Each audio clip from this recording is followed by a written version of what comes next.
अल-फ़ातिहतु इला अशरफिल अंबिया वल मुरसलीन मुहम्मदिल मुज्तबा मुहम्मदिल मुस्तफ़ा सल्लल्लाहु अलैहि व आलिहि वसल्लम।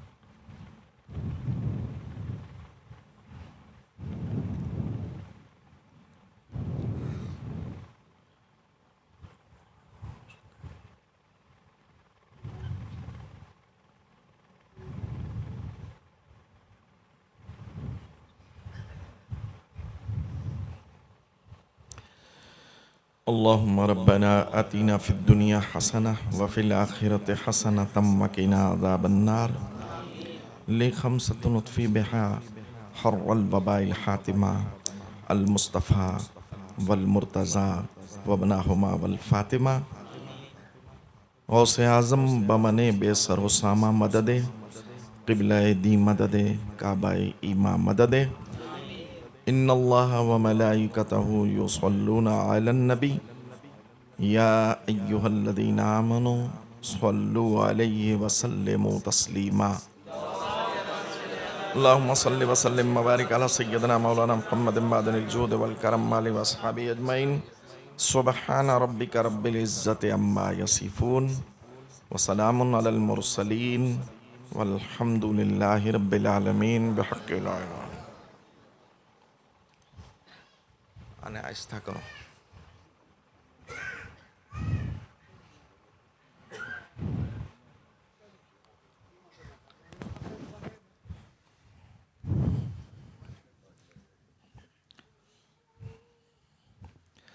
अस्सलामु अलैकुम व रहमतुल्लाहि व बरकातुहू।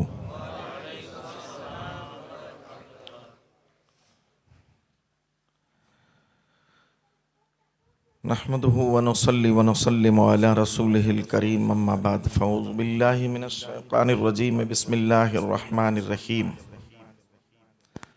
सिबग़तल्लाहि व मन अहसनु मिनल्लाहि सिबग़ह व नहनु लहु आबिदून। आमन्तु बिल्लाहि सदक़ल्लाहुल अज़ीम व बल्लग़ना रसूलुहुन नबियुल अमीनुल मतीनुल करीम व नहनु अला ज़ालिका लमिनश शाहिदीन वश्शाकिरीन वज़्ज़ाकिरीन फ़ल्हम्दुलिल्लाहि रब्बिल आलमीन।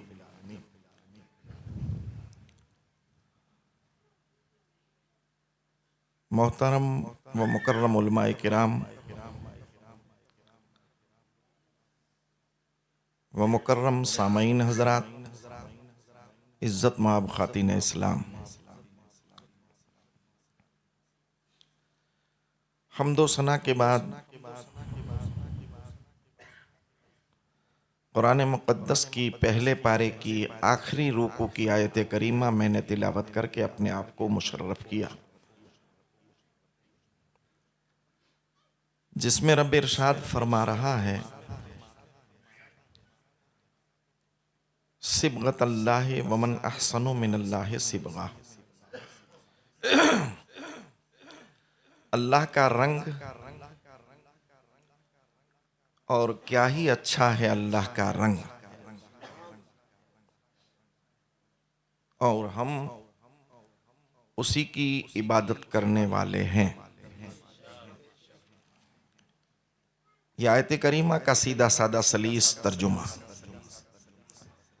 इसके बारे में कुछ अर्ज करने से पहले हम सब मिलकर आकाए नामदार शहनशाह ज़ीवकार गुलशन हस्ती की अव्वली फसले बहार नायब परवरदिगार हबीब किरदिगार शफ़ी रोज़े शुमार जनाब अहमद मुज्तबा मोहम्मद मुस्तफ़ा सल्लल्लाहु अलैहि वसल्लम की बारगाह रिसालत में अपनी मोहब्बत का सबूत देते हुए गुंबद खिदरा की जानिब लो लगाकर बुलंद आवाज़ से हदिया दुरूद व सलाम पेश फरमाएँ और पढ़ें अल्लाहुम्मा सल्लि व सल्लिम व बारिक अला सय्यदना मौलाना मुहम्मद मादनिल जूद वल करम माली वसहाबी अजमईन एक मरतबा और दुरूद शरीफ पढ़ें सल्लल्लाहु अला नबिय्यिल उम्मी व आलिहि सल्लल्लाहु अलैहि वसल्लम सलातम व सलामन अलैका या रसूल अल्लाह सलातम व सलामन अलैका या हबीब अल्लाह। कुछ अर्ज करने से पहले हदिया नाते रसूल पाक समात फरमाएं, फिर उसके बाद आयत करीमा के मातहत मौका और महल के मुनासिब कुछ अर्ज़ो मारूज़ात पेश करूं।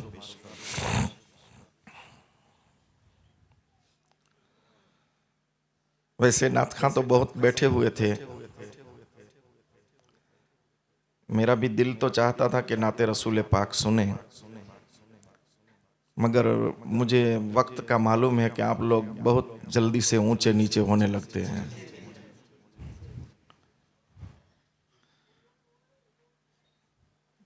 तो वक्त को मद्देनजर रखते हुए मैंने और किसी की तरफ इशारा भी नहीं किया, मैं ही दो अशार पढ़ देता हूँ। कलामुल इमामुल कलाम, इमाम इश्क व मोहब्बत इमाम अहमद रज़ा ख़फ़ाज़िल बरेलवी, मुहद्दिस बरेलवी, आशिक रसूल बरेलवी, इमाम अहमद रज़ा ख़फ़ाज़िल बरेलवी रदी अल्लाह तआला अन्हु का नादिया कलाम, जो बहुत ही मशहूर और मारूफ है।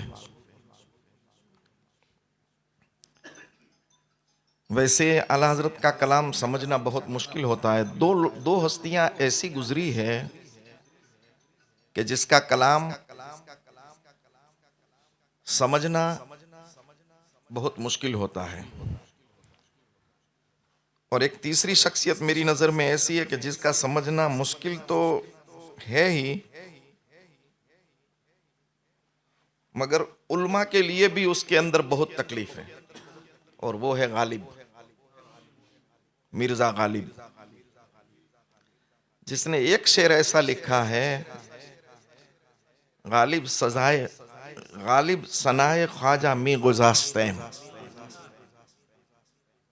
गालिब बैठा हुआ था और एक नौजवान ने आकर के कहा कि गालिब गांधी की तारीफ कर। तो मिर्जा गालिब ने कुछ नहीं बोला। दूसरे ने आकर के कहा कि गालिब इसकी तारीफ करो, शेर कहो, मतलब क्योंकि शायर हर बात शेर में कहता है। दूसरे ने आकर के कहा कि इसकी तारीफ में शेर कहो। तीसरे ने आकर के कहा इसकी तारीफ में शेर कहो। 5-7 आए, आखिर में एक आदमी आया और आकर, और उसके हाथ में क्या था मालूम है आपको? गालिब के हाथ में क्या था? इतना बड़ा शायर है, गुजरा है, मगर उसके हाथ में शराब की बोतल थी। खुदा चाहे जिसे अपना बनाए, ये किसी की वहां नहीं चलती है।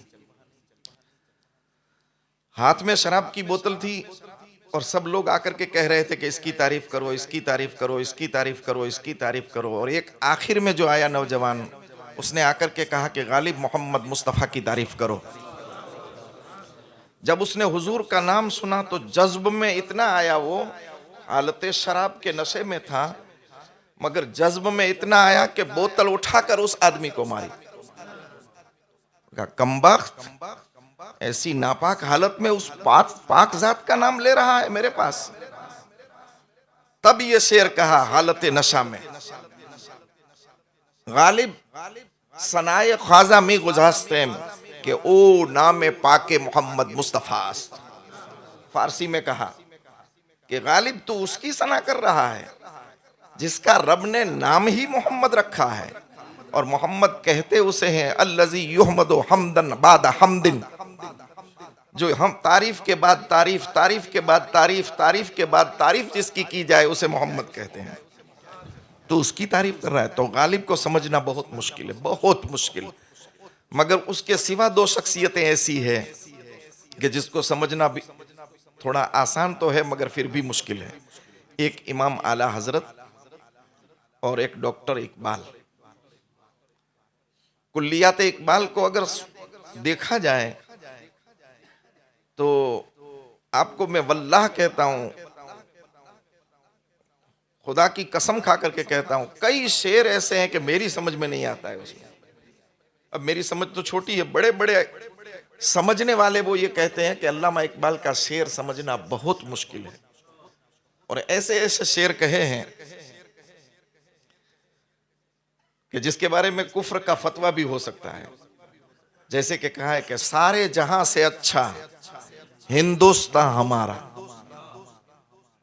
तो सारे जहां में क्या मक्का मदीना नहीं है, क्या बगदाद नहीं है, क्या अजमेर नहीं है? सारे जहां से अच्छा हिंदुस्तान हमारा, हम बुलबुले हैं जिनकी वो गुलसिता हमारा।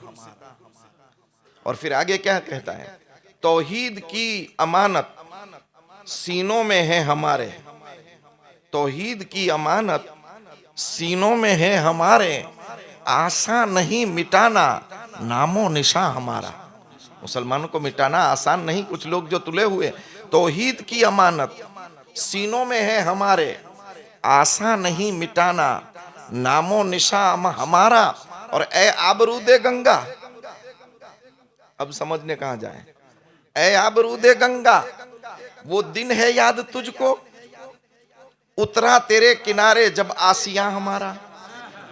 ए आबरूदे गंगा, ए गंगा के पानी, गंगा नदी के किनारे, ए आबरूदे गंगा, मेरी नजर के सामने है आबरूदे गंगा। ए आबरूदे गंगा, वो दिन है याद तुझको, उतरा तेरे किनारे जब आसिया हमारा। और मगरिब की वादियों में, मगरिब की वादियों में गूंजी अज़ां हमारी, मगरिब की वादियों में गूंजी अज़ां हमारी, थमता न था किसी से सीले रवा हमारा। सालारे कारवां है मीरे हिजाज अपना। इस शेर के अंदर पूरा हुजूर की तारीफ लिखी है। सालारे कारवां है, काफले का सालार, सालारे कारवां है मीरे हिजाज अपना, हिजाज का बादशाह हमारा, मीरे हिजाज अपना। और इस नाम से है बाकी, इस नाम से है बाकी आराम में जा हमारा। अल्लामा इकबाल के अशार तो बहुत याद है, अगर आप कहो तो 1-2 घंटे तक लगातार शेर सुनाता रहूं, तारीफ करते रहे। अल्लामा इकबाल वो शायर है जिसके कलाम को समझना बहुत मुश्किल है, मगर उसके बावजूद इमाम इश्क व मोहब्बत का शेर जो है, आपका नातिया कलाम है, वो भी बहुत कुछ मुश्किल होता है। मगर हदीस और कुरान की रोशनी में अगर कोई समझने वाला समझे और समझाता जाए तो बहुत आसान भी हो सकता है। तो इमाम इश्क व मोहब्बत का नातिया कलाम के 2 अशार 3 अशार आपके सामने पेश खिदमत है। फिर उसके बाद आयत करीमा के मातहत कुछ अर्ज़ो मारूज़ात पेश करूं।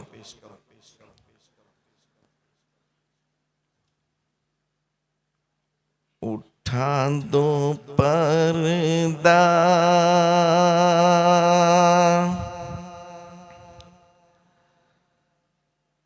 दिखा दो चेहरा, के नूरे बारी हिजाब में। मिलकर पढ़ो, मजा आएगा, लुत्फ आएगा। उठा दो पर्दा, दिखा दो चेहरा, के नूरे बारी हिजाब में है। ज़माना तारीक हो रहा है, ज़माना चारों तरफ तारीक हो रहा है। कहीं तलाक के जरिए अंधेरा फैलाया जा रहा है, कहीं पर्दे के जरिए अंधेरा फैलाया जा रहा है, कहीं इस्लाम के कानून अजान के जरिए, अजान के नाम पर अंधेरा फैलाया जा रहा है, कहीं नमाज के नाम पर, जुमा की तकरीरों के नाम पर अंधेरा फैलाया जा रहा है। चारों तरफ अंधेरा फैलाया जा रहा है। आका आओ पर्दा उठा दो, ताकि ये पर्दा उठने की देर है। जब पर्दा उठ जाएगा तो दुश्मन भी कहने पर मजबूर होगा कि नहीं, इसी नबी का दीन सच्चा है। उठा दो पर्दा, दिखा दो चेहरा, के नूरे बारी हिजाब में ज़माना तारीक हो रहा है कि नूर कब से निकाब में, यहाँ महर भी हो सकता है, नूर भी हो सकता है। ज़माना तारीक हो रहा है कि नूर कब से निकाब में, नहीं वो मीठी निगाह वाला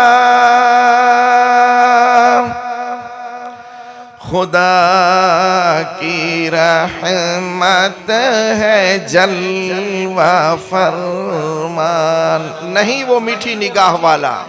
कितनी मीठी निगाह वाला, जरा सहाबा से तो पूछो कि ऐसी मीठी निगाह वाला दुनिया में कोई आया है जैसा आमिना का लाल आया है।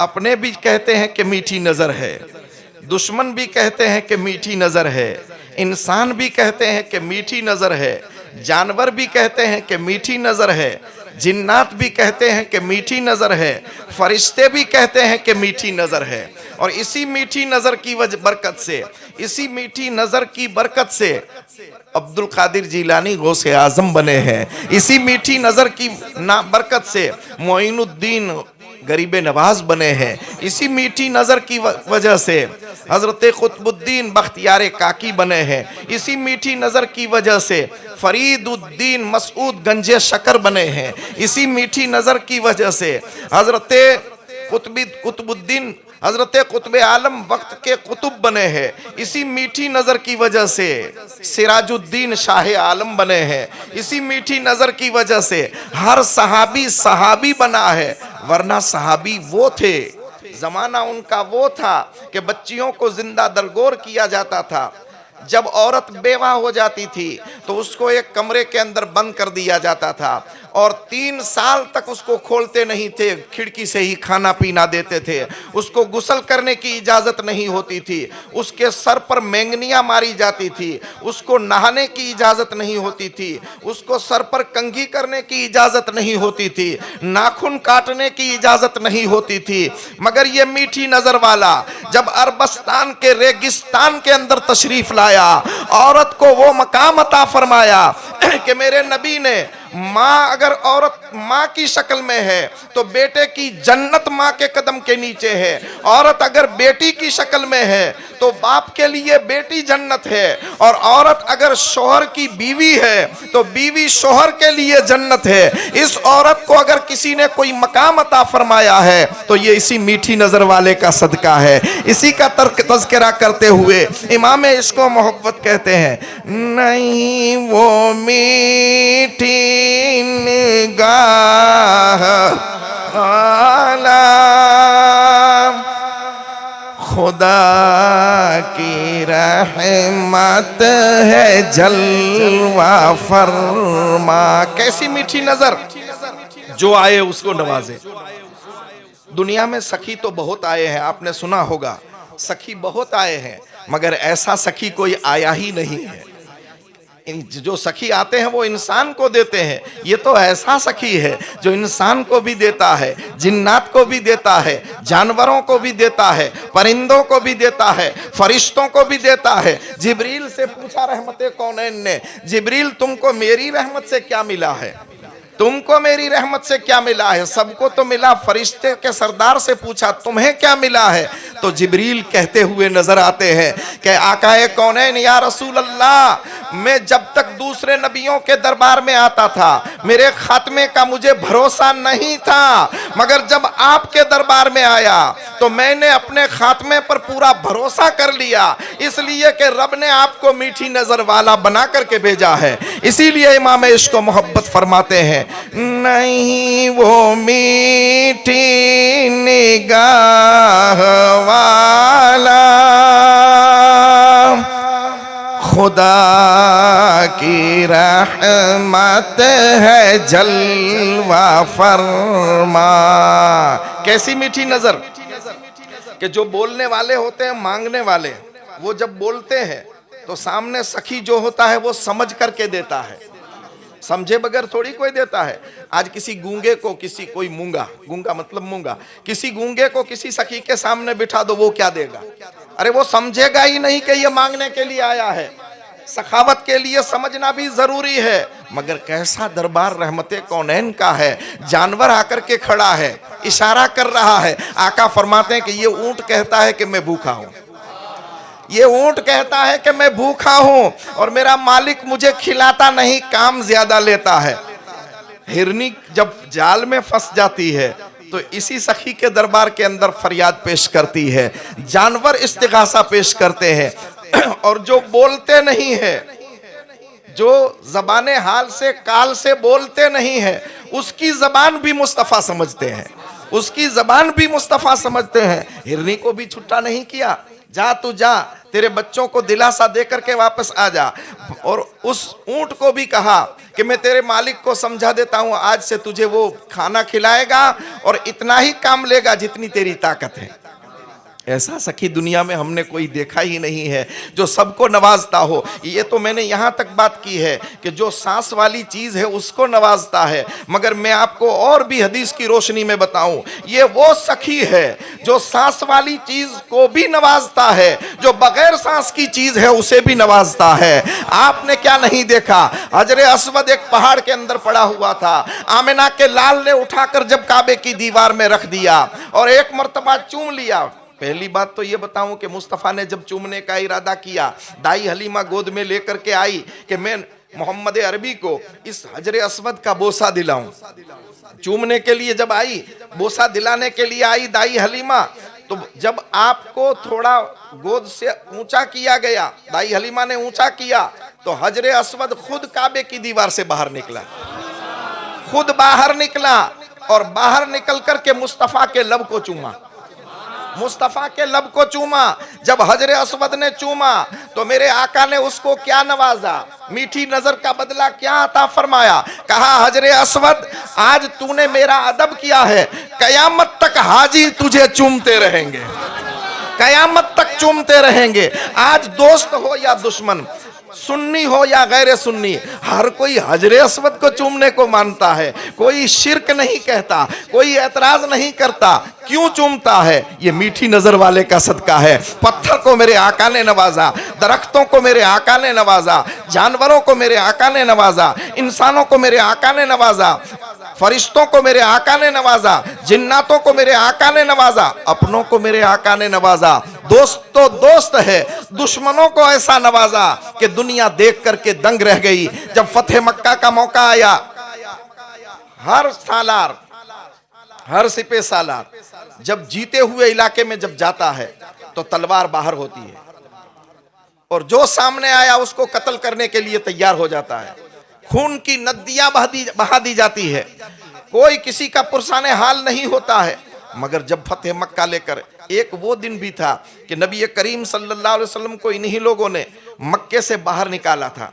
हिजरत करने पर मजबूर तो नहीं कह सकता हूँ, हिजरत करने पर सरकार को तैयार कराया था। आपने हिजरत फरमाई थी। सरकार जानते थे कि यही राह में कांटे बिछाने वाले हैं, यही पत्थर बरसाने वाले हैं, यही मिट्टी बरसाने वाले हैं, यही दुश्मनी का हक अदा करने वाले हैं। आज बड़ा मौका था, अगर एक एक को कत्ल कर देते तो आज हो सकता था सब अपनी गर्दनें झुका करके बैठे थे, सब कुफ्फारे मक्का वाले सब गर्दनें झुका करके बैठे थे। लाइन दोनों तरफ हो गई थी, क्या हुक्म होगा मालूम नहीं। ऐसे में रहमत के फूल जड़ते हैं, ज़बान फैज़ तर्जुमान से कलमात निकलते हैं। वो नबी रहमत मीठे लब वाला और मीठी जबान वाला अपनी जबान को हिलाता है और फरमाता है कि ए मक्का वालों, मेरे बारे में तुम्हारा क्या गुमान है, मेरे बारे में तुम्हारा क्या गुमान है। तो अब वो क्या कहेंगे, अब वो क्या कहेंगे? जो हक होगा वही कहेंगे, जो सच होगा वही कहेंगे। तो उन्होंने क्या कहा कि हम आपके बारे में ये कहते हैं जो हजरत यूसुफ के भाइयों ने हजरत यूसुफ को कहा था कि आप सखी इब्ने सखी है, आप करीम इब्ने करीम है, तो हम भी कहते हैं कि आप करीम इब्ने करीम है। आपने पूछा मेरे बारे में तुम्हारा क्या गुमान है, क्या इरादा रखते हो, क्या चाहते हो? तो मक्के वालों ने कहा कि हम आपसे सखावत की उम्मीद रखते हैं। हजरत खालिद बिन वलीद दूर से आ रहे हैं, हाथ में तलवार नंगी है और कहते हैं कि अल यौम यौमुल मलहमा, अल यौम यौमुल मलहमा, आज खून बहाने का दिन है, आज बदला लेने का दिन है, आज सरों को काटने का दिन है, आज अगले दिनों का बदला लेने का दिन है। रहमते कौनैन ने फरमाया खालिद खामोश हो जाओ, खालिद खामोश हो जाओ, तलवार नीची कर लो, इसलिए कि आज खून बहाने का दिन नहीं है, आज माफ करने का दिन है, आज रहमत के फूल बरसाने का दिन है, आज घरों को आबाद करने का दिन है, आज मक्के की आबादी का दिन है। जो अबू सुफियान के घर में चला जाए उसे भी अमान, जो मक्के की काबे की सहन में आ जाए उसे भी अमान, जो अपना घर बंद कर दे उसे भी अमान, जो हथियार फेंक दे उसे भी अमान। अमान का ऐसा दरिया बहाया रहमते कौनैन ने कि दुनिया और मौरिख आज दंग रह गई है कि फतेह मक्का के मौके पर जो रहमते कौनैन ने रहमत के फूल बरसाए हैं, ऐसा कयामत तक कोई कर ही सकता ही नहीं है। इसीलिए आला हजरत फरमाते हैं नहीं वो मीठी निगाह वाला खुदा की रहमत है जलवा फरमा, गज़ब से उनके खुदा बचाए। ऐसी मीठी नजर वाला है, उसकी नाराजगी से खुदा बचाए। आला हज़रत कहते हैं उसकी नाराजगी से खुदा बचाए, इसलिए कि जब वो नाराज होते हैं तो खुदा नाराज हो जाता है। आप खुद ही फरमाते हैं जिससे तुम रूठो वो बरगस्ते दुनिया हो जाए, और आका जिसे तुम चाहो वो कतरा हो तो दरिया हो जाए, वो कतरा हो तो दरिया हो जाए। और हजरत बिलाल को जानता कौन था? जानता कौन था? मुस्तफ़ा ने खरीदा, सरकार ने अपना गुलाम बनाया, तो फिर क्या चमके। फरिश्तों के अंदर भी बिलाल का नाम चमक रहा है, जन्नत में भी बिलाल का नाम आगे जा रहा है। यह सरकार की मीठी नजर का सदका था। सरकार ने पूछा बिलाल क्या सबब है? मैं जब जब जन्नत में गया, ये नहीं कहा कि मैं कल जन्नत में गया, मैं जब जब जन्नत में गया, मतलब यह है कि कई बार गए हैं। मैं जब जब जन्नत में गया तो मेरे कदमों से आगे बिलाल तेरी आवाज मैंने सुनी है। गुलामों को इतना नवाजा मीठी नजर वाले ने कि आका अभी पहुंचे नहीं है, गुलाम जन्नत में पहुंचा हुआ है, इतना नवाजा है सरवरे कौनैन ने। पूछो जरा सहाबा से, सहाबा ने अपनी जिंदगियों को कुर्बान क्यों किया? वो कौम बड़ी होशियार कौम थी, अरब की कौम थी, वो जानने वाली कौम थी कि ऐसी मीठी नजर वाला हो उसी पर जाने कुर्बान हो सकती है, वरना हर किसी पर वो अपनी जानों को कुर्बान नहीं करते थे। तो जब हजरत बिलाल को कोई जानता नहीं था, मगर आप खुद फरमाते हैं जबान हाल से, अपनी जबान से किसी से एक दिन बिलाल से पूछा था किसी ने कि ऐ बिलाल, आज तुमको जो ये मकाम मिला है ये कैसे मिला है, ये मर्तबा कैसे मिला है कि उमर तुम्हें सैयदना बिलाल कहते हैं, अबू बकर तुम्हें सैयदना हमारे सरदार बिलाल कहते हैं, अली तुम्हें सैयदना बिलाल कहते हैं, सुलेमान फारसी तुम्हें सैयदना बिलाल कहते हैं, तुम्हें ये मकाम मिला कैसे है? तो बिलाल हबशी ने एक शेर में जवाब दिया था, उसका तर्जुमा एक उर्दू शायर कहता है, जब तक बिके न थे तो कोई पूछता न था, जब तक बिके न थे तो कोई पूछता न था, आका तुमने खरीद कर, आका तुमने खरीद कर हमें अनमोल कर दिया है, ऐसा कीमती बना दिया है कि अब बिलाल को कोई खरीद सकता ही नहीं है, क्योंकि मुस्तफ़ा की गुलामी के अंदर आ गए हैं। मुस्तफ़ा की गुलामी ने दुनिया का बादशाह हजरत बिलाल हबशी को बना दिया है। इसीलिए आला हजरत फरमाते हैं नहीं वो मीठी निगाह वाला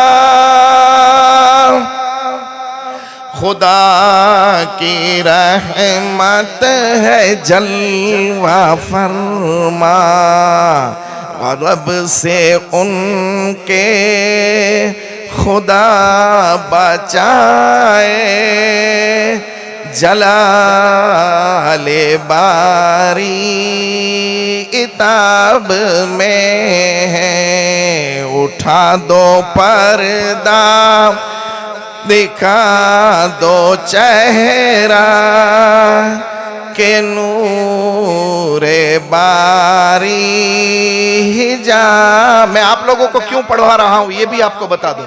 ये पहली कड़ी और इस नात को खास मैं आपको क्यों पढ़वा रहा हूं। उठा दो पर्दा दिखा दो चेहरा, ये दुआ भी है। आप अपनी जबान से कहो उठा दो पर्दा दिखा दो चेहरा, एक बार कहो, 2 बार कहो, 10 बार कहो। दुनिया के सखी है जिसके पास मांगे तो लौटा देते हैं। ये ऐसे सखी है कि मांगने वालों को मायूस नहीं लौटाते हैं। वो नीयत देखी जाती है कि किस नीयत से कहता है, इखलास वाली नीयत है या दिखावे वाली नीयत है। अगर दिखावे वाली नीयत है तो जाने दो, और इखलास वाली नीयत है, आ रहा है तो फिर उसको अपने चेहरे का दीदार अता कर दो। पर्दा हमारे पास है, उधर से पर्दा नहीं है। उलमा से पूछ लो आप, पर्दा उधर से नहीं है, पर्दा इधर से है। हमारी आंखों में झूठ का पर्दा, गीबत का पर्दा, बदकारी का पर्दा, जिनाकारी का पर्दा, आपस में दुश्मनियों का पर्दा, आपस में नाइत्तेफाकियों का पर्दा लगा हुआ है। ये पर्दे हट जाए तो आज पीपड़िया में बैठकर गुंबद खिदरा नजर आ सकता है। आज यहाँ बैठे बैठे मुस्तफा का चेहरा नजर आ सकता है। ये इसलिए नहीं आता है कि हमारी आंखों के आगे पर्दा है। फिर भी आला हजरत कहते हैं कि उठा दो पर्दा, उठा दो पर्दा दिखा दो चेहरा के नूरे बारी हिजाब में है। अल्लाह का जो नूर है वो पर्दे में है। आका कैसा पर्दे में है? मुहद्दिस अब्दुल हक देहलवी फरमाते हैं कि अल्लाह ताला ने सरकार के नूरे पाक को 70,000 नूर के पर्दों में रखा है। 70,000 नूर के पर्दों में रखा है, और उसमें से एक भी पर्दा उठ जाता, एक भी पर्दा उठ जाता तो किसी में ताकत नहीं थी कि उस चेहरे का दीदार कर सके। किसी की ताकत नहीं थी कि उस चेहरे का। एक मर्तबा किया भी था, आपने शायद सुना होगा। हजरत आयशा सरवरे कायनात सल्लल्लाहु ताला अलैहि वसल्लम एक मर्तबा आपने काशानाए नबूवत में अपने हुजरे पाक में थे। हजरत आयशा अपने अब्बा के घर तशरीफ ले गई थी। जब वापस आई, आकर के दरवाजे की कड़ी खटखटाई, दरवाजा खटखटाया, अंदर से आवाज आई, कौन? अर्ज की आयशा। अंदर से आवाज आई, कौन आयशा? हकीकत बेहिजाब थी, पर्दे उठे हुए थे। ली मा अल्लाह वक्त का एक खास समा था। कौन आयशा? हजरत आयशा ने कहा, अबू बकर की बेटी। अंदर से आवाज आई, कौन? अबू बकर। हिजाब उठा हुआ था, रब से राजो नियाज की बात हो रही थी। इसका नक्शा मौलाना रूम यूं खींचते हैं, मियाँ ने आशिको माशूक रमजेस किरामन कातिबीरा हम खबर नेस। आशिको माशूक के दरमियान जो राज के पर्दे होते हैं, जब वो उठते हैं तो वो क्या गुफ्तगू करते हैं वो लिखने वाले फरिश्तों को भी पता नहीं होता है, उनको भी पता नहीं होता है। पूछा, कौन आयशा? कहा, अबू बकर की बेटी। तो अंदर से आवाज आई, कौन अबू बकर? कौन अबू बकर? हजरत आयशा फरमाती कि मैं तो डर गई, मामला क्या है।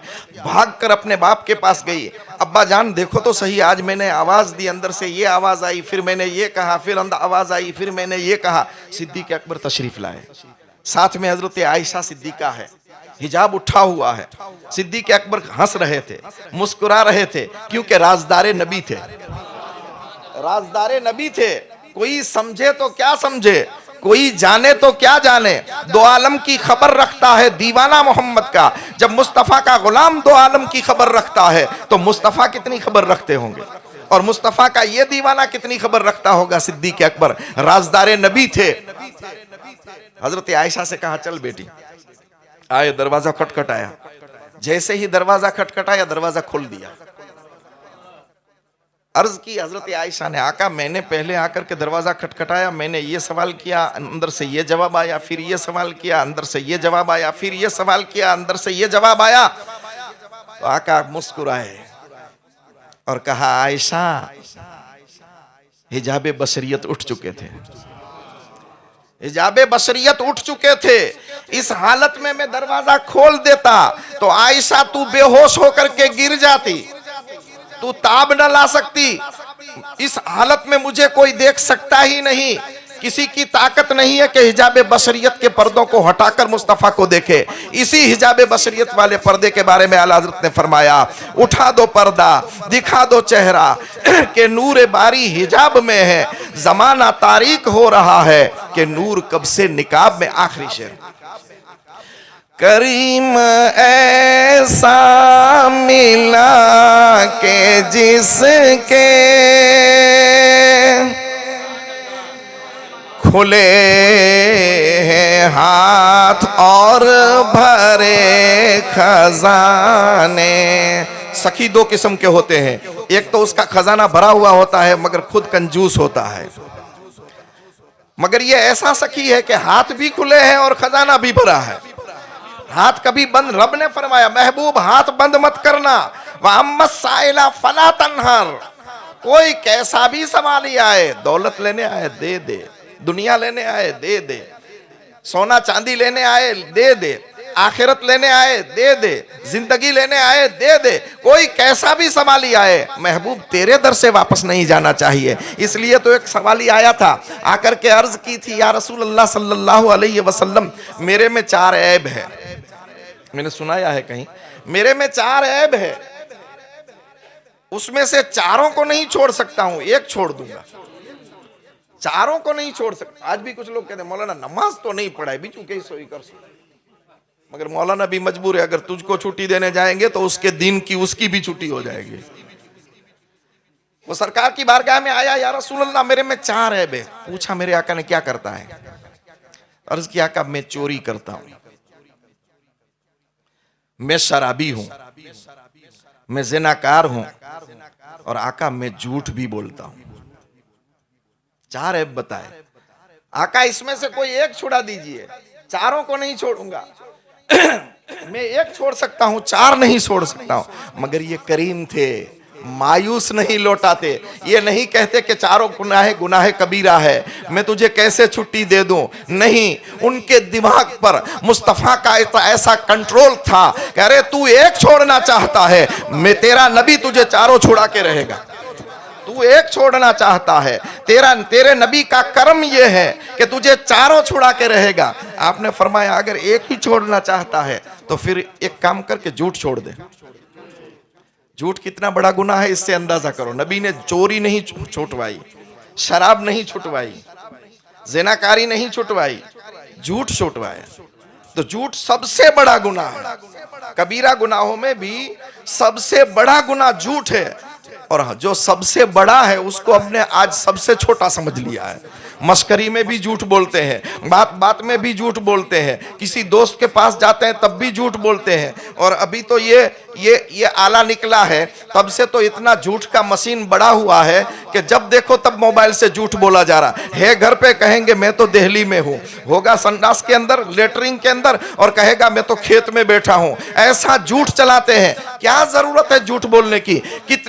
कितना बड़ा गुनाह है झूठ। सरकार फरमाते हैं कि जब कोई झूठ बोलने वाला झूठ बोलता है तो फरिश्ता रहमत का 1 मील तक दूर चला जाता है, 1 मील तक दूर चला जाता है। उसके मुंह से ऐसी बदबू निकलती है, आप कहेंगे हमने तो कभी बदबू नहीं सूंघी है।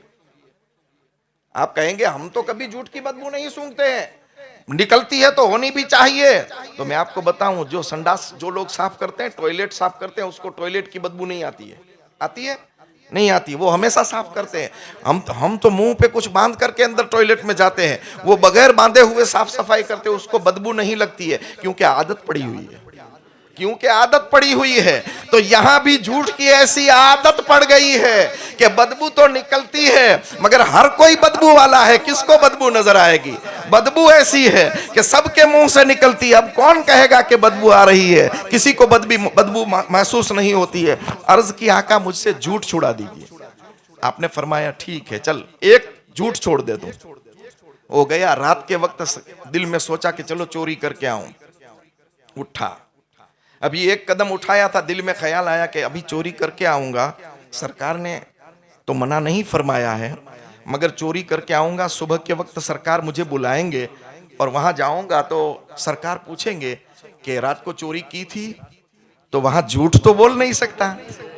झूठ तो बोल नहीं सकता, और सच कहूंगा तो सहाबा मेरे बारे में बहुत कुछ बोलेंगे, वहां मेरी बदनामी होगी कि ये तो चोर है, मेरे पास कोई नहीं बैठेगा, मेरी बड़ी बदनामी होगी। दिल में सोचा कि चलो चोरी नहीं करनी है, इसको छोड़ दो। चोरी छोड़ दिया। सुबह के वक्त उठा, दिल में सोचा कि चलो शराब पी लूं। शराब का पियाला उठाया, होठ तक लाया, दिल में सोचा कि शराब पी लूंगा, थोड़ी देर के बाद बारगाहे नबी में हाजिरी होगी, क्योंकि सरकार ने फरमाया रोजाना मेरे पास आते रहना। सुबह में वहां मैं जाऊंगा, सरकार पूछेंगे शराब पी थी, झूठ तो बोल नहीं सकता, वादा कर लिया है, और अगर सच बोलूंगा कि पी थी तो सहाबा कहेंगे रब ने जिस चीज को हराम किया है उसको तू पी रहा है, बदनामी होगी। तो ये भी, शराब भी छोड़ दो, चलो शराब भी छोड़ दो। जिनाकारी के इरादे से घर से आगे बढ़ा, दिल में यही ख्याल किया कि इस वक्त तो कोई मुझे नहीं देख रहा, मेरा रब तो मुझे देख रहा है, मेरा रब तो मुझे देख रहा है। और सुबह सरकार के दरबार में हाजिरी होगी, सरकार पूछेंगे कि ये बदकारी की है तो मैं झूठ तो बोल नहीं सकता, और सच बोलूंगा तो मेरी बदनामी होगी, औरतें भी मुझे बुरी नजर से देखेंगी और मर्द भी मुझे बुरी नजर से देखेंगे, लिहाजा चलो ये भी नहीं करना है। छोड़ना एक था, नबी के इख्तियार ने चारों छुड़ा दी, नबी के इख्तियार ने चारों छुड़ा दी। ऐसा करीम दुनिया में लाओ तो सही। आज भी आपको मैं बताना चाहता हूं, मुस्नद इमाम अहमद बिन हंबल की एक हदीस है। सरकार की बारगाह में एक सहाबी आए, आकर के अर्ज किया रसूलुल्लाह सल्लल्लाहु अलैहि वसल्लम 5 वक्त की नमाज मुसलमान पर फर्ज है, मगर मैं 2 ही पढ़ूंगा, मैं 2 ही पढ़ूंगा। कुछ लोग सोचते होंगे ऐसा होता तो कितना अच्छा होता, 2 तो हम पढ़ लेते, जो 5 नहीं पढ़ सके ना वो 2 भी ना पढ़ सके, जो 5 न पढ़ सके, जिसको 5 भारी लगती हो उसको 2 भी भारी लगे। हजरत मूसा की कौम पर 2 ही थी, उसने 2 भी नहीं पढ़ी, तो उससे कोई मर्तबे में बड़ी हुई मामला हमारा नहीं है। अशरफुल मखलूकात और अशरफ उम्मत जो है वो हुजूर की निस्बत की वजह से है। तो वो सहाबी आए, या रसूलल्लाह 2 नमाज पढ़ूंगा, इस शर्त पर मेरा इस्लाम कबूल करो। कोई मुफ्ती होता तो रवाना कर देता, जा, कोई शेखुल हदीस होता तो मना कर देता, कोई वली होता तो मना कर देता, कोई गौस होता तो मना कर देता, कोई सहाबी होता तो मना कर देता, मगर ये तो वो नबी के पास आया है जो बोले तो कानून, जो चले तो कानून, जो उंगली उठाए तो कानून, जो खामोश हो जाए तो कानून, जो सो जाए तो कानून, जो जाग जाए तो कानून, वो सोए तो रब से हम कलामी, वो सो जाए तो रब से हम कलामी हो जाए। उस नबी के पास आए थे, अर्ज की 2 ही नमाज पढ़ूंगा। सरकार ने फरमाया तू इस्लाम कबूल कर ले, इस्लाम कबूल कर ले। तू कहता है मैं 2 ही पढ़ूंगा, कोई बात नहीं, तू इस्लाम कबूल। उसने इस्लाम कबूल किया। नमाज फजर का वक्त हुआ, उसने कहा कि मैं जोहर पढ़ूंगा और मगरिब पढ़ूंगा। दिल में ये सोचा था। फजर का वक्त आया, दिल में सोचा कि अब सरकार ने के बारगाह में मैंने 2 का इकरार किया है। जब फजर का वक्त आया, दिल में सोचा कि ऐसे नबी की बारगाह में जा रहा है और सुबह का सुहाना वक्त है, फजर की नमाज छोड़ रहा है, तुझे शर्मो हया महसूस नहीं होती है? दिल में ख्याल आया, चलो फजर पढ़ लेते हैं। फजर पढ़ ली, जोहर के वादा किया था, जोहर पढ़ी। नमाज असर का वक्त आया, दिल में ख्याल किया कि फुर्सत की नमाज है, अभी नमाज छोड़ करके क्या करूंगा? सरकार पूछेंगे नमाज नहीं पढ़ी तो चलो असर भी पढ़ लेता हूं, चलो मगरिब भी पढ़ लेता हूं, चलो ईशा भी पढ़ लेता हूं। नबी के पास 2 पढ़ने के लिए आया था, मगर मुख्तारे कुल नबी का इख्तियार देखो, करीम का करम देखो कि तू 2 पढ़ना चाहता है और तेरा नबी तुझसे 5 पढ़वाना चाहता है। इसी का नक्शा खींचते हुए आला हजरत ने फरमाया, करीम ऐसा मिला के जिसके खुले हैं हाथ और भरे खजाने। ऐसा करीम मिला है कि खजाने भरे हुए हैं, हाथ भी खुले हैं। कैसा करीम है! कोई अब्दुल कादिर जाता है तो गौसे आजम हो जाता है, कोई मोइनुद्दीन जाता है तो गरीब नवाज हो जाता है। जब सरकार की बारगाह में ख्वाजा गरीब नवाज पहुंचे थे, सरकार गरीब नवाज सरकार की बारगाह में पहुंचे थे, तो वहां जाकर के पहले तो सलाम पेश किया, अस्सलातु वस्सलामु अलैका या रसूल अल्लाह, सलाम पेश किया।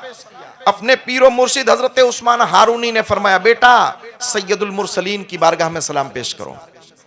वो कितना सुहाना वक्त होगा कि पीर भी साथ में हो। काबा का तवाफ हो रहा है, उस्मान हारूनी आगे है, मोइनुद्दीन पीछे है। जब वो तवाफ करते हैं तो मेरा दिल कहता है कि खाली वो तवाफ नहीं करते होंगे, काबा इनका तवाफ करता होगा, काबा इनका तवाफ करता होगा। उस्मान हारूनी कोई छोटे आदमी, छोटे वली नहीं है, बल्कि आपने शायद सुना होगा कि हजरत उस्मान हारूनी वो अल्लाह की महबूब बंदे हैं कि एक मर्तबा हजरत गरीब नवाज से कहा, बेटा मोइनुद्दीन मैं तुझसे खुश हूं, मैं तुझसे खुश हूं, सुबह के वक्त आना। क्योंकि हजरत उस्मान हारूनी का यह दस्तूर था कि रात के वक्त अपना कमरा बंद कर लेते थे, उसमें किसी को नहीं आने देते थे। जिक्र फिक्र के लिए अपना कमरा बंद, किसी को नो एंट्री, गरीब नवाज भी नहीं, कोई नहीं। कहा मोइनुद्दीन सुबह के वक्त सबसे पहले तुम आना। पूछा हजरत कभी आपने ये नहीं फरमाया, आज ये फरमाया कि सबसे पहले तुम आना? कहा वो इसलिए कि आज सुबह में सबसे पहले जो मेरा चेहरा देखेगा वो जन्नती है। सबसे ऐसे बड़े वली थे हजरत उस्मान हारूनी,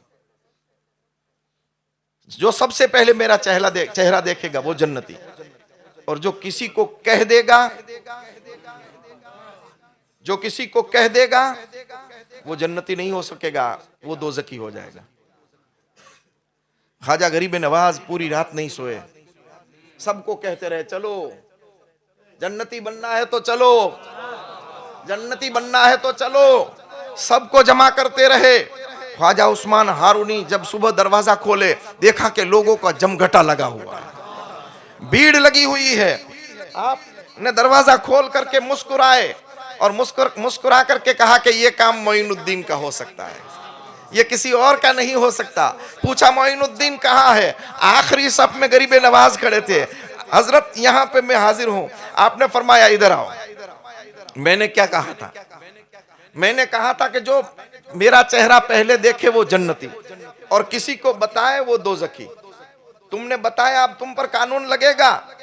तो गरीब नवाज को हमसे मोहब्बत कितनी थी इसका अंदाजा लगाओ, हमसे मोहब्बत कितनी। तब गरीब नवाज कहते हैं, ऐसे ही थोड़ी कोई गरीब नवाज कह देते हैं। कितनी मोहब्बत थी। गरीब नवाज ने अर्ज की, मेरे पीरो मुर्शिद जो कह दे वो दोज़खी, मगर जो देखे वो जन्नती। मेरे दिल ने ये सोचा, मोइनुद्दीन एक अगर दोज़ख में चला जाए तो फर्क क्या पड़ता है, अल्लाह की इतनी मखलूक तो जन्नती बन जाएगी, मुस्तफा की इतनी उम्मत तो जन्नती बन जाएगी। ये गरीब नवाज की शान गरीब नवाजी किसने अता फरमाई?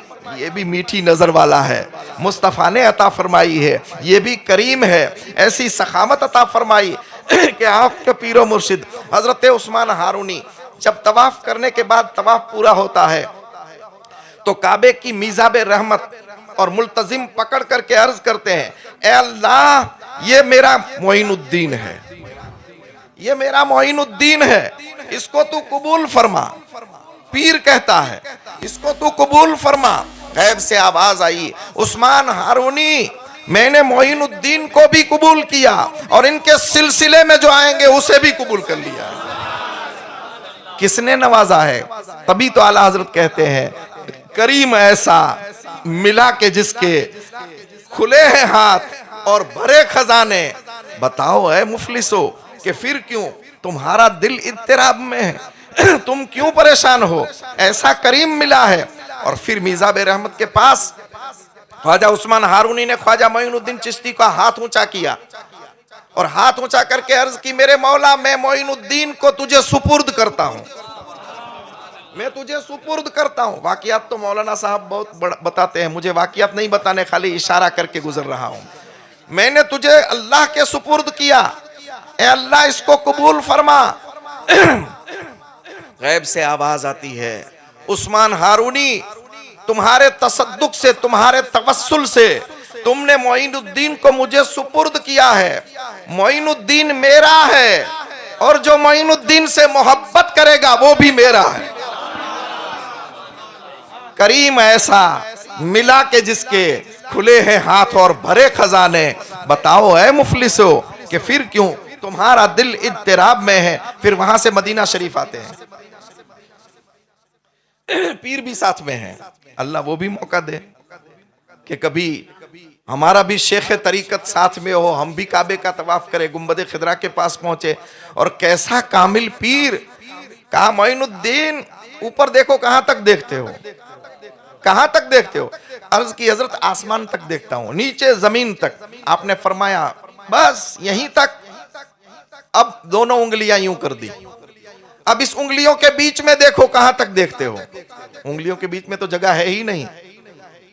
उंगलियों के बीच में से देखो, बारीक सी जगह है, थोड़ी धागा निकल जाए इतनी बारीक सी जगह है। इतनी जगह में कहां तक देखते हो?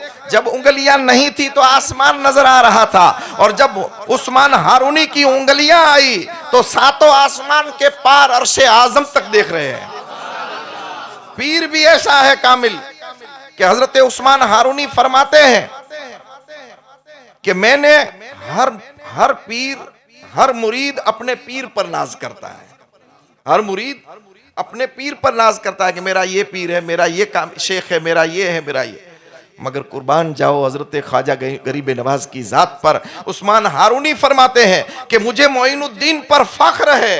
रब ने पूछा उस्मान हारूनी क्या लाया दुनिया से, तो अर्ज करूंगा मौला कुछ नहीं लाया, सिर्फ मोइनुद्दीन को लाया हूं, सिर्फ मोइनुद्दीन को लाया हूं। और ये एक को नहीं लाया हूं, इसके साथ पूरे हिंदुस्तान को लाया हूं।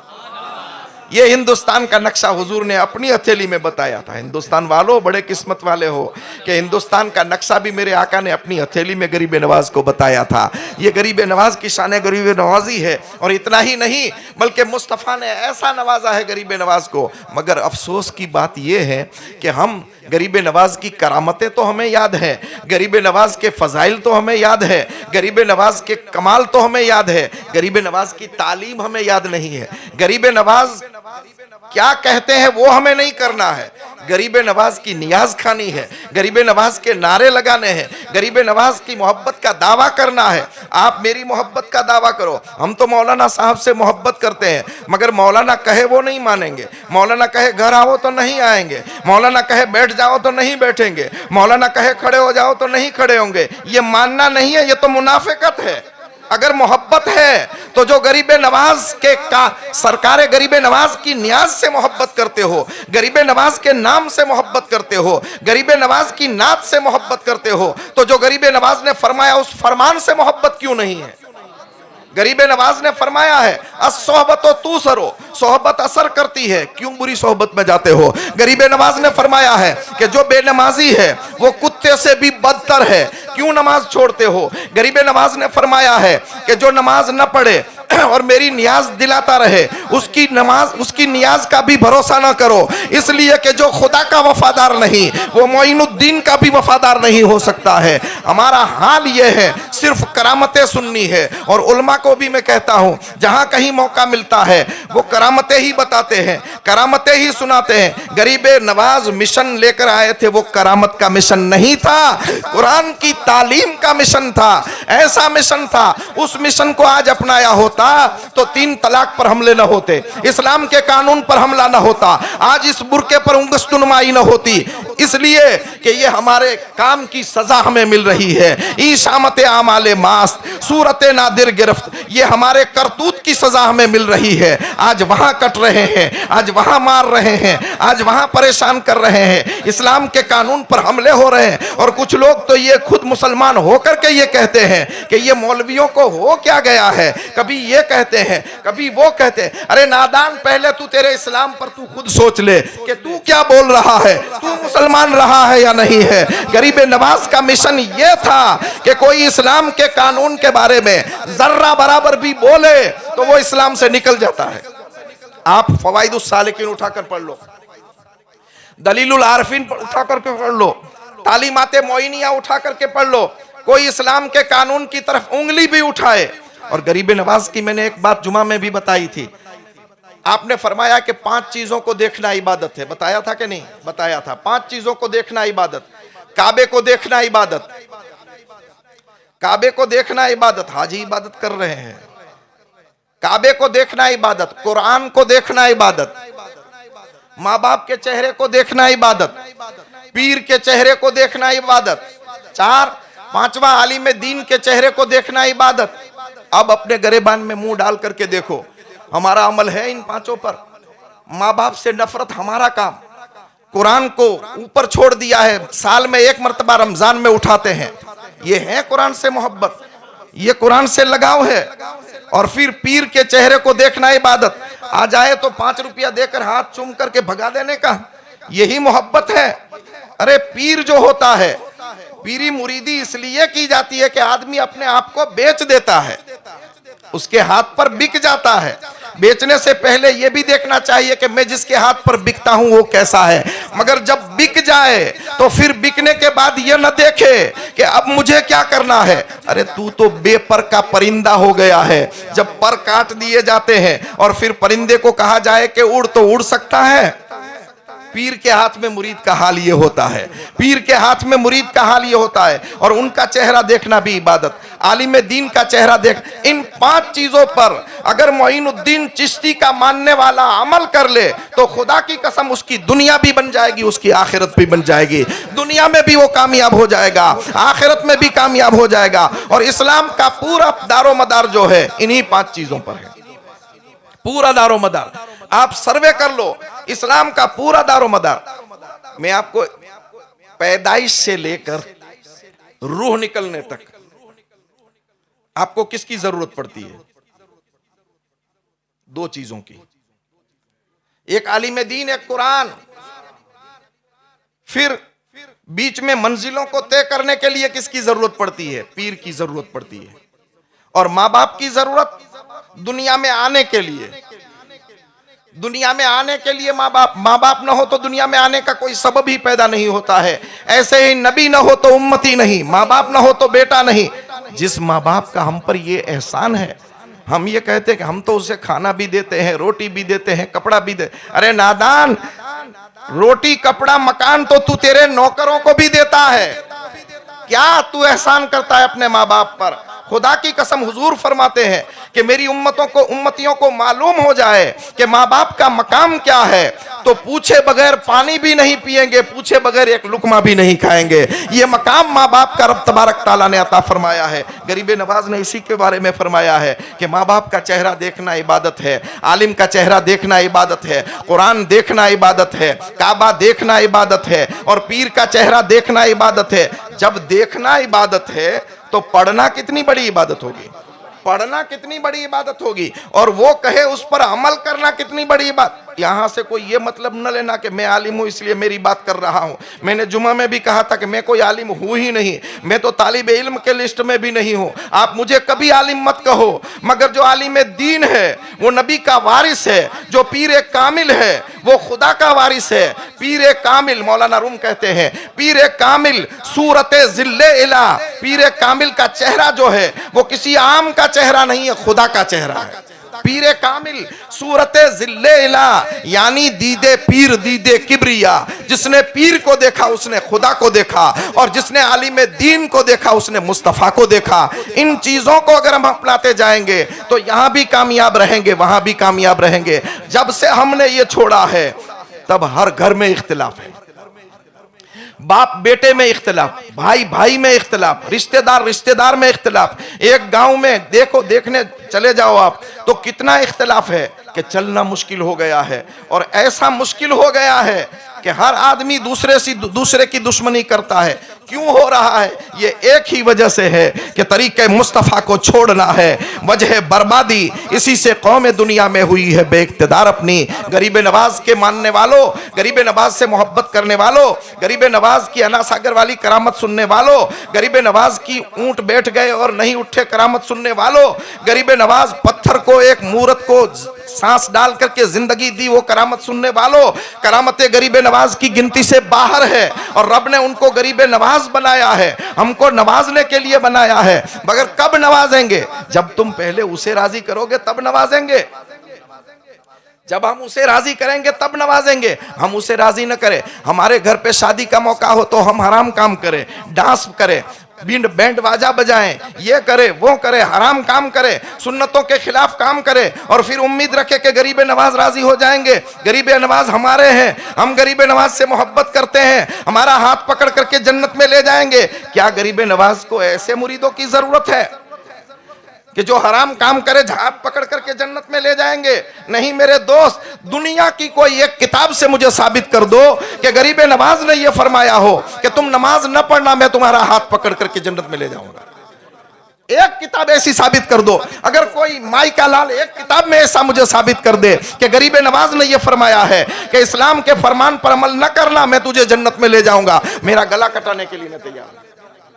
45 साल की जिंदगी में मैंने जितना गरीब नवाज को पढ़ा है शायद के किसी आलिम ने पढ़ा हो, इतना मैंने गरीब नवाज को पढ़ा है। किसी जगह पर मैंने ये नहीं देखा कि गरीब नवाज ने ये कहा हो कि इस्लाम के कानून की धज्जियों को उड़ाने वालों, मैं तुम्हारा हाथ पकड़ करके जन्नत में ले जाऊंगा। नहीं, अगर तुम अमल नहीं कर सकते हो तो कम से कम ये तो मानो कि इस्लाम के कानून है, ये तो मानो कि इस्लाम के कानून है। और अगर ये भी नहीं मानते हो तो फिर अपने आप को किस मुंह से मुसलमान कहते हो? मुसलमान रहता ही नहीं है। गरीब नवाज की हिस्ट्री को देखने जाएं तो बहुत कुछ है, करामतें हैं, गरीबों को नवाजना है। आपका दर वो दर है कि जहां आपकी जिंदगी में भी रात पात का नहीं देखा जाता था, सबको नवाजा जाता था और आज भी सबको नवाजा जाता है। आज भी वहां सबकी झोलियां भरी जाती है। औरंगजेब आलमगीर का मामला मैंने आपको बताया था, अंधा कई दिन से मांग रहा था, नहीं मिल रहा था।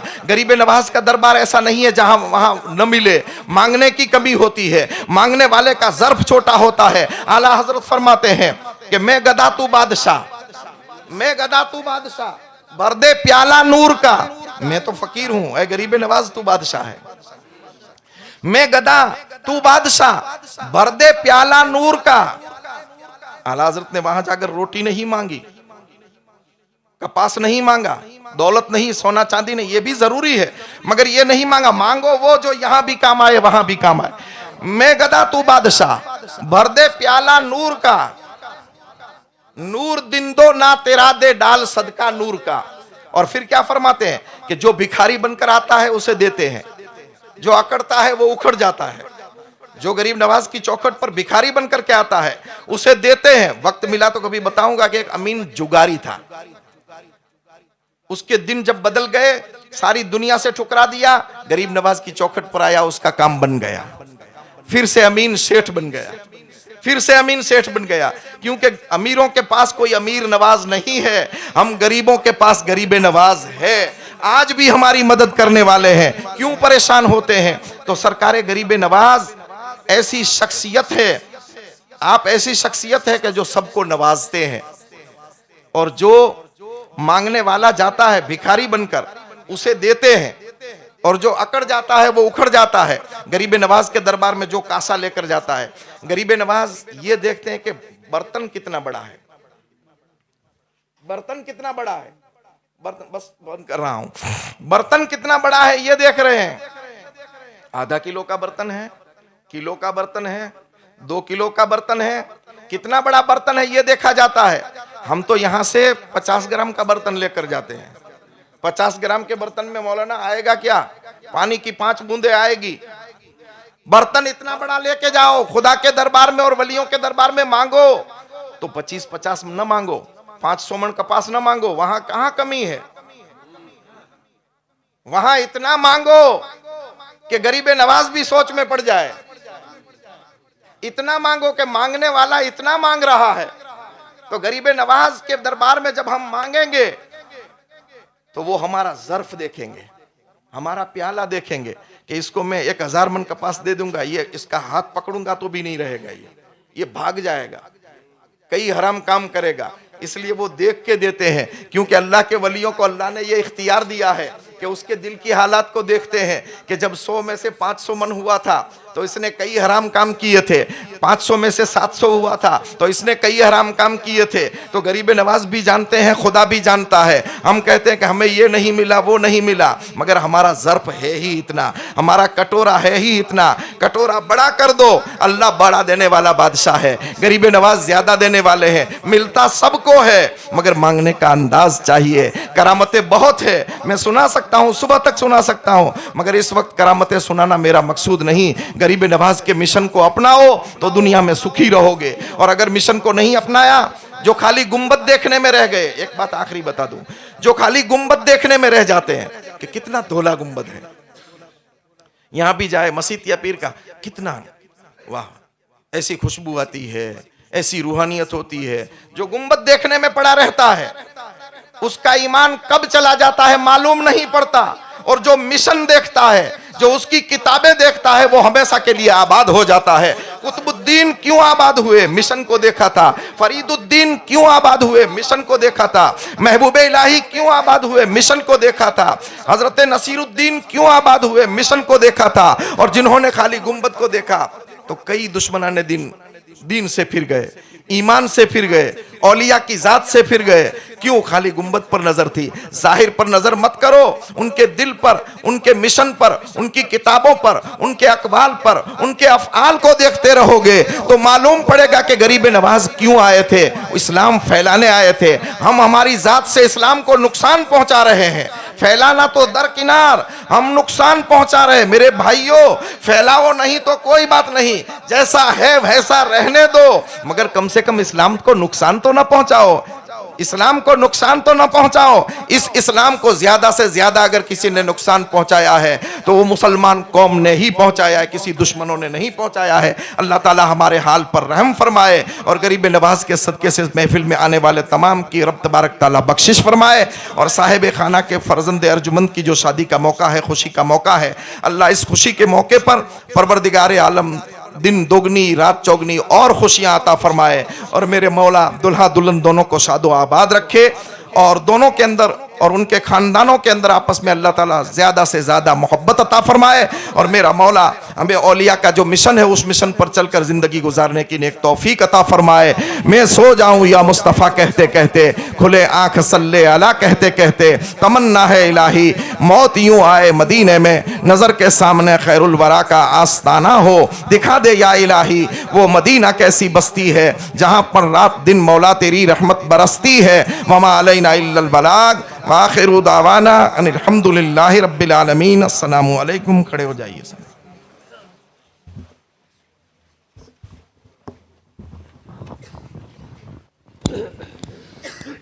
मौलाया सल्ली व सल्लिम दाइमन अबदन अला हबीबिका खैरिल खल्क़ि कुल्लिहिम। दोनों आलम के खजाने कर दिए हक ने अता, दोनों आलम के खजाने कर दिए हक ने अता।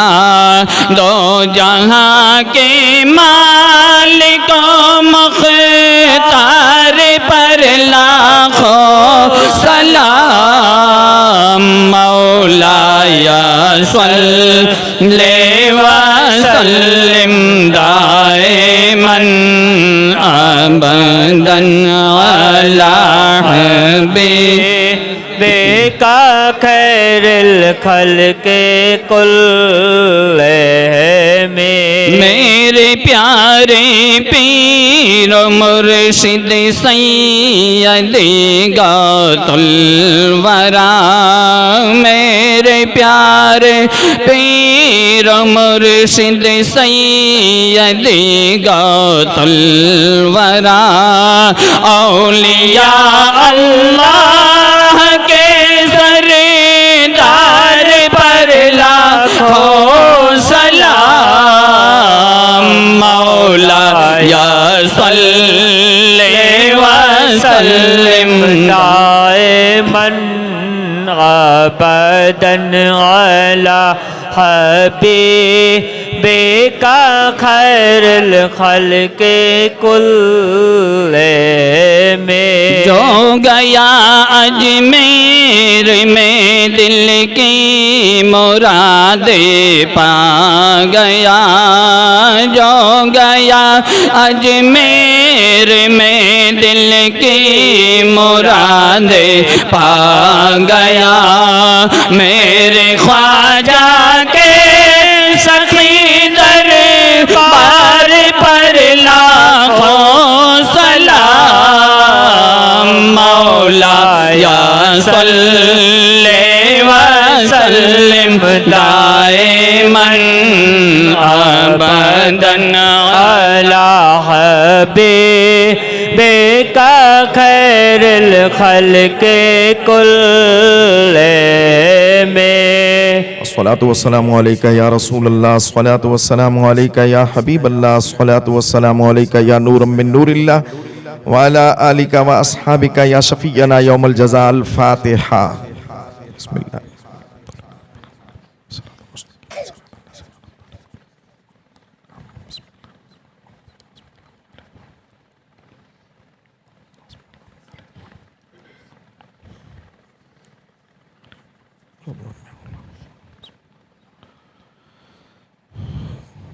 करीम आकार सजा बंदा नवाजा मलिका बादशाह, इस महफिल पाक को तेरे दरबार में कबूल फरमा। खालिक कायनात मालिक को मौला आने वाले तमाम की हाज़िरी को कबूल फरमा, और साहिब खाना ने जिस मकसद के लिए इस महफिल पाक को मुनक्कद की मौला उनको उस मकसद के अंदर बेमिसाल कामयाबी अता फरमा। खुदावंद कुद्दूस खुशी के मौके पर महफिल पाक रखी, उनको तेरे महबूब की सुन्नत के अदा करने के वक्त सुन्नत तरीके पर सुन्नत अदा करने की नेक तौफीक अता फरमा। परवरदिगार आलम तेरे महबूब की ज़ात पाक का वास्ता, आपके इसमें पाक का वास्ता हम सब पर, हाज़रीन महफिल पर और हम सब की आलो औलाद पर अपना ख़ास फ़ज़ल करम और रहम नाजिल फरमा। खालिक कायनात मालिक व मौला तेरे महबूब बंदे सरकार गरीब नवाज इमाम जाफ़र सादिक का ये मुबारक महीना निस्बत वाला है। उन दोनों बुजुर्गान दीन की शख्सियत के सदक़े और तवस्सुल से हम सब की परेशानियों को दूर फरमा दे मौला, हमारी हाजतों को पूरा फरमा दे, हमारी मुश्किलों को आसान फरमा दे। हम में जो बीमार है सबको शिफाए कामिला आजिला सेहत दायमी अता फरमा दे। परवरदिगार आलम जो बे औलाद है उन्हें साहिब औलाद बना दे, और जिनकी औलाद नाफरमान है उनकी औलाद को अपने माँ बाप का और बड़ों का और मुस्तफ़ा का फरमा बरदार बना दे। खालिक कायनात मालिक को मौला दुनिया और आखिरत की खैर और भलाई अता फरमा, इज़्ज़त आबरू और ईमान की सलामती की ज़िंदगी अता फरमा, और इज़्ज़त आबरू और ईमान की सलामती की मौत अता फरमा। या इलाही रहम फरमा मुस्तफ़ा के वास्ते, या इलाही करम फरमा मुस्तफ़ा के वास्ते, या इलाही फजल फरमा मुस्तफ़ा के वास्ते। या रसूल अल्लाह करम कीजिए खुदा के वास्ते, या रसूल अल्लाह करम कीजिए खुदा के वास्ते। मुश्किलें हल कर शहे मुश्किल कुशा के वास्ते, करबलाए रद शहीद करबला के वास्ते। इन्नल्लाह व मलाइकतहु युसल्लूना अलन नबी या अय्युहल्लज़ीना आमनू सल्लू अलैहि व सल्लिमू तस्लीमा। अल्लाहुम्मा सल्लि व सल्लिम व बारिक अला सय्यिदिना मौलाना मुहम्मदिन मादिनिल जूद वल करम वाली व अस्हाबी अजमईन। सुब्हाना रब्बिका रब्बिल इज़्ज़ति अम्मा यसिफून व सलामुन अलल मुरसलीन वल्हम्दुलिल्लाहि रब्बिल आलमीन बिहक़्क़ि ला इलाहा इल्लल्लाह मुहम्मदुर रसूलुल्लाह।